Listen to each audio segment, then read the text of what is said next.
আসসালামু আলাইকুম দর্শক বন্ধুরা, আজকে আমার এই নন্দারাপুর আমার বাড়ির পাশে দেখেন আমার দাদি পিঠা বানাতেছে।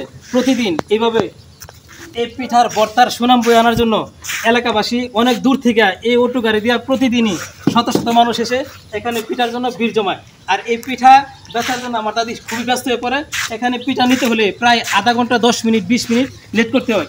আর সকলেই কিন্তু এখানে এইভাবে ভিড় জমায় বসে থাকে এবং জনগণ অপেক্ষা করেও এখানে আমার দাদির পিঠা নেওয়ার জন্য সময় ব্যয় করে।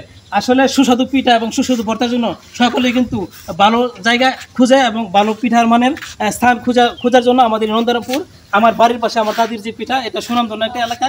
এই এলাকার জন্য এই পিঠাই বিখ্যাত। সকলেই এই পিঠা নেওয়ার জন্য এবং সিরিয়াল ধরে থাকার জন্য আমরা এলাকাবাসী আমার সুযোগ পাই না।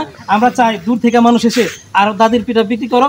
আমরা দাদির পিঠা খাওয়ার জন্য জরুরি না, সকলেই সাবান এক, সকল সেবা দেওয়ার জন্য আমরা প্রস্তুত আছি এবং দাদিকে বিনীতভাবে অনুরোধ করবো দাদি যেন সকলের পিঠা সময় মতো দিতে পারে। সকল সুস্বাস্থ্য কামনা করে আজকে দাদির পিঠার দোকান থেকে বিদায় নিয়ে এখানে শেষ করছি। আসসালামু আলাইকুম।